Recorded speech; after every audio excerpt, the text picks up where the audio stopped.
Ahora, ¿qué necesidad hay que hablar tanto de eso? El día que mi Biblia deja aparecer esas palabras, dejo de predicar de eso. Pero entre tanto, allí está escrito. La Biblia dice, Deuteronomio capítulo 32, y goteará como lluvia que mi palabra. O sea, todos los días un poquito. Entonces vamos a hablar en esta mañana un poco acerca del hablar en lenguas. ¿Cuántos hemos aquí hablado en lenguas? ¿Cuántos hablan en lenguas? Bueno, yo le pregunto, ¿está seguro usted que son lenguas por el Espíritu?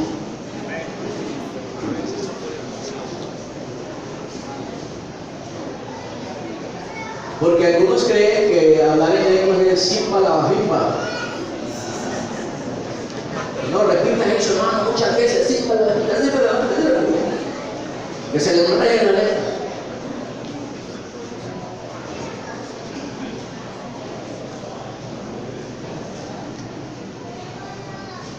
¿Cómo se da uno cuenta realmente si son lenguas o no son lenguas?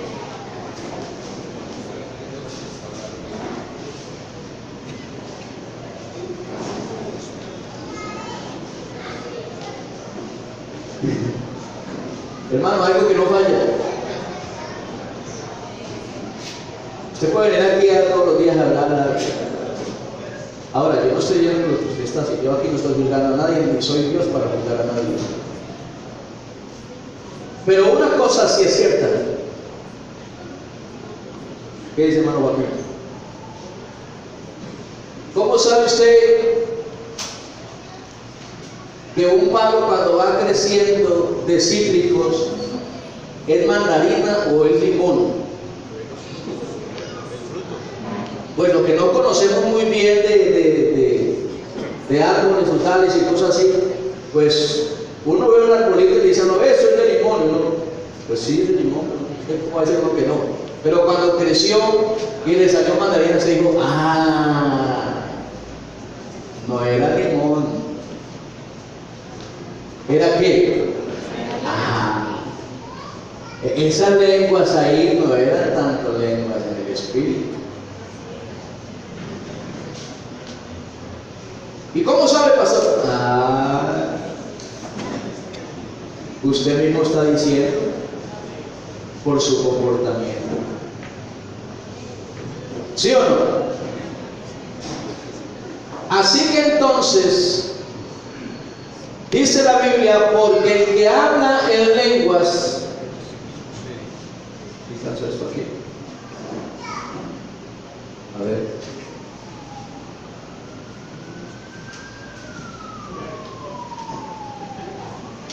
ahí va cogiendo poco a poco, eso, bien. Porque el que habla en lenguas, bueno, últimamente lo estoy haciendo así porque ustedes pueden leer los versículos y pueden tomar nota. No sé si les parece bien así o cambiamos la. Porque el que habla en lenguas no habla a quién, sino a quién. Pues nadie qué. ¿Por qué no le entiende? ¿Por qué? Son lenguas extrañas, sublimes. Por eso, si a alguien le parece, disculpe, estoy en la iglesia donde yo propuesto el pastor, así que ustedes me perdonen, me aguantan, o les pido a Dios que si digo algo que no es, pues me corrijo. Pero en una casa habla como tiene que hablar, ¿no es cierto? Por eso, si a alguien le parece bonito, chistoso, inventarse una lengua, yo creo que se está metiendo en problemas con el Espíritu Santo.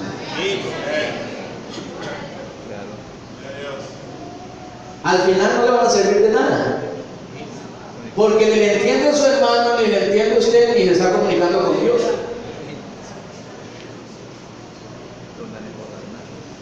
¿Podrá alguien que hable en lenguas hablar en un idioma diferente y otros que estén cerca, que interpreten ese idioma o que conozcan esa lengua, le podrán entender? Si conoce la lengua, sí, Así pasó el día de Pentecostés. Unas personas que estaban allí reunidas empezaron a hablar en lenguas y empezaron a hablar idiomas de quiénes: partos, medos, elamitas, griegos, persas, y esa gente nunca había ido por allá. Hace algún tiempo el hermano Beín Hermida fue a Alemania.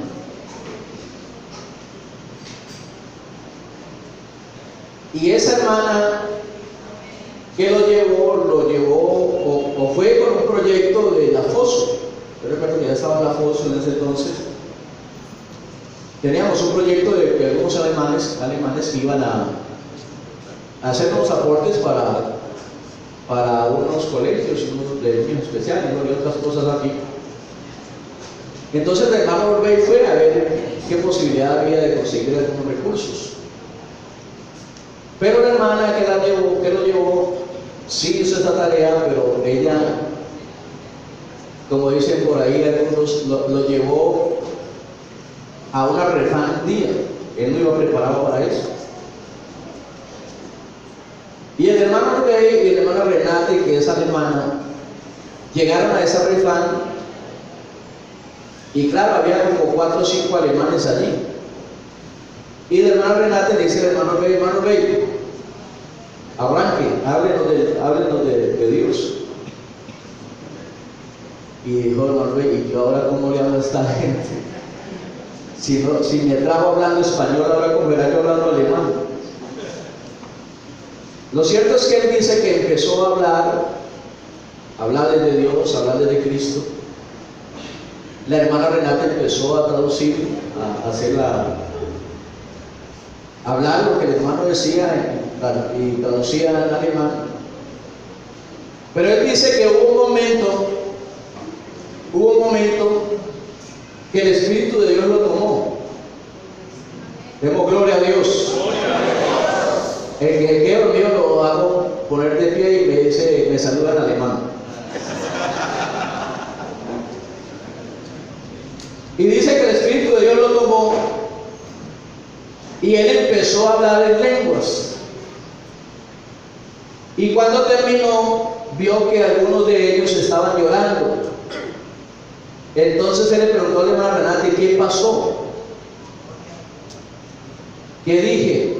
Dijo, hermano, lo cierto es que desde que usted empezó a hablar en lenguas, todos los alemanes que están aquí le entendieron lo que usted decía.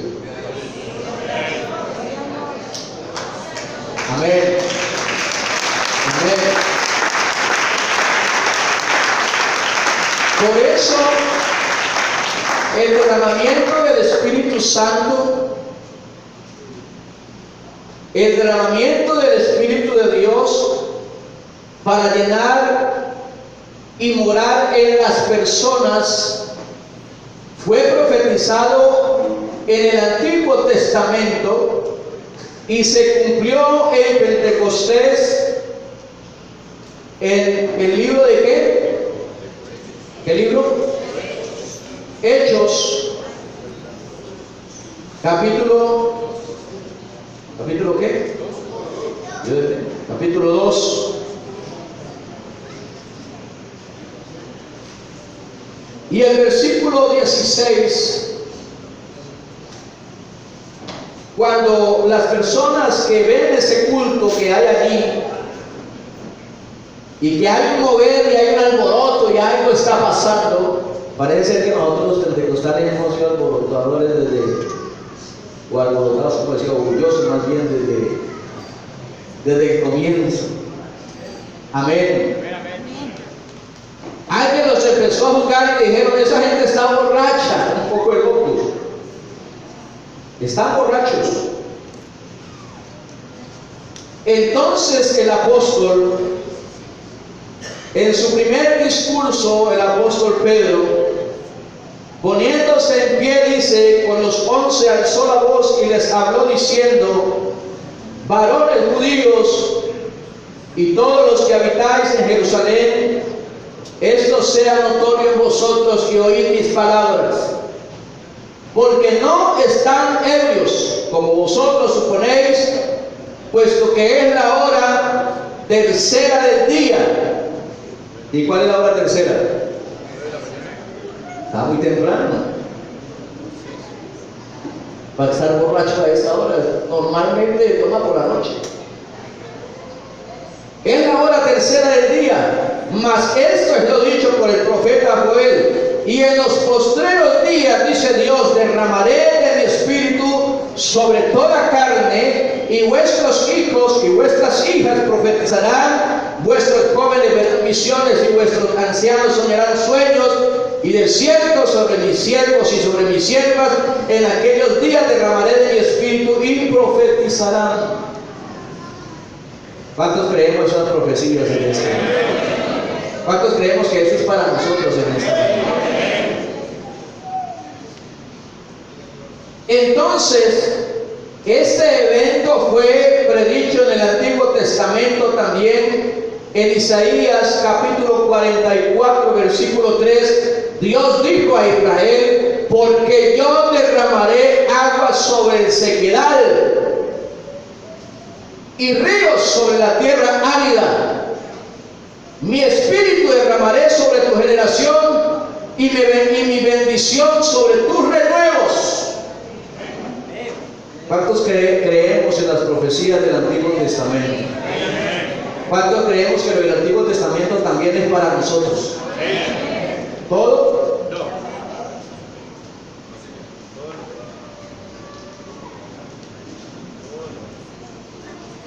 Por eso entonces, gracias hermano, por eso entonces es importante que entendamos. ¿Estoy muy lejos de lado?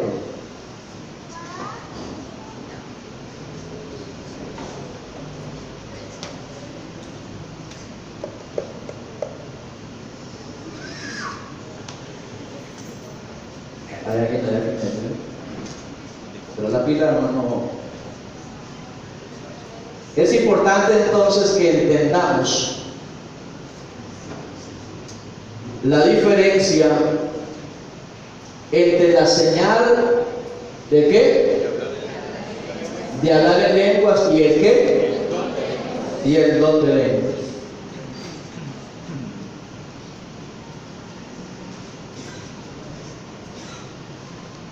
Vea, en el Antiguo Testamento, escuche bien, el Espíritu Santo era un don extraño,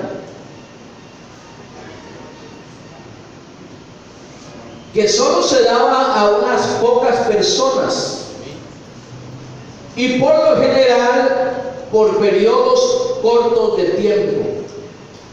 Normalmente cuando usted ve al profeta hablando, la Biblia dice: y el Espíritu de Jehová cayó sobre él y habló. ¿Sí? Y habló. Eran momentos de transición que inclusive muchas veces el profeta, cuando el Espíritu Santo lo tomaba para hablar palabra de profecía, no podía controlarlo. ¿Sí me entiende? Eso pasaba en el Antiguo Testamento, por lo general solo por periodos cortos de tiempo. Ejemplo, cuando Saúl fue ungido como rey de Israel,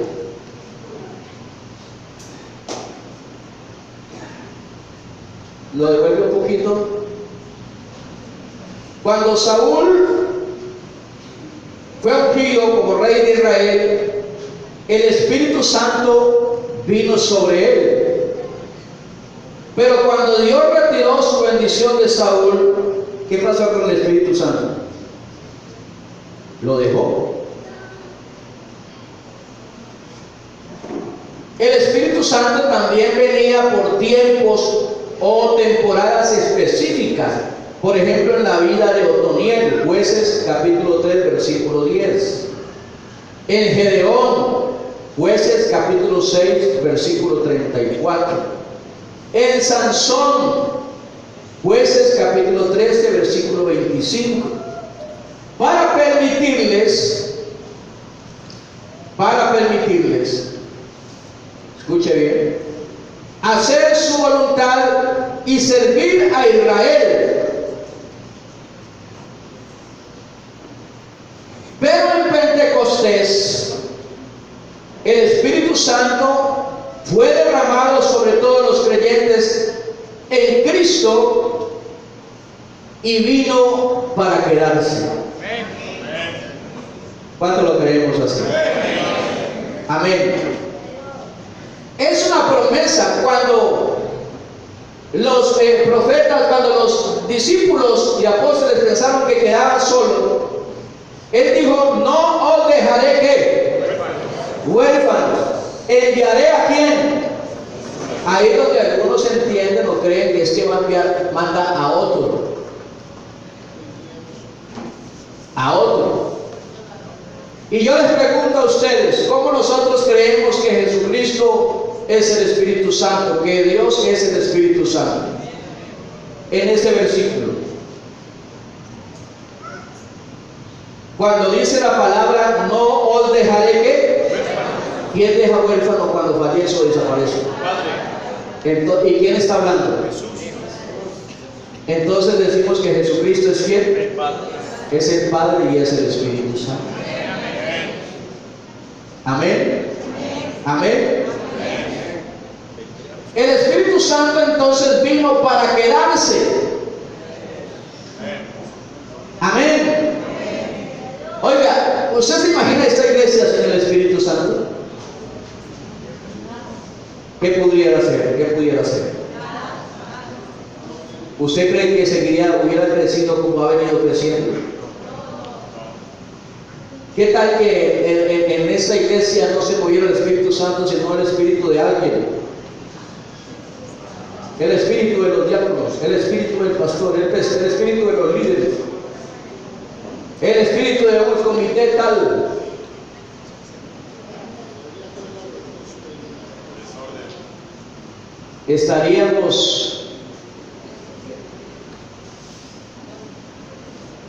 ¿Cómo estaríamos? Estaríamos en guerra, porque estaríamos como el mundo. ¿Y cómo está el mundo? En guerra, en guerra. Pero gracias a Dios, hoy el Espíritu Santo está con nosotros. Amén. Venga, pero si eso nos pone contentos, si eso les agrada, les voy a decir algo mejor, porque eso es bueno. Pero ¿qué puede ser mejor? No, el Espíritu Santo ahora no solamente está con nosotros, está en nosotros. Eso sí merece un aplauso. Amén. A no ser que no estén ustedes, eso también puede ser cierto. Sí, también puede ser cierto. Ah, pastor, pero yo voy a la iglesia, yo canto, yo diezmo, yo ofrendo, yo hago esto, yo lo otro, yo dirijo. Sí. Perdóneme, pero eso lo puede hacer cualquiera, pero bajo la unción del Espíritu Santo no lo puede hacer cualquiera si el Espíritu Santo no está en él. ¿Sí o no? ¿Sí o no? Así que entonces el Espíritu Santo vino para quedarse. Por eso que en esta mañana hay alguien que no ha hablado de nuevas lenguas, oiga, como señal de que está el Espíritu Santo en su vida. Hoy puede ser la mañana. Hoy puede ser el día. Hermanos, nosotros necesitamos traer aquí a un animador. Traigamos, pastor.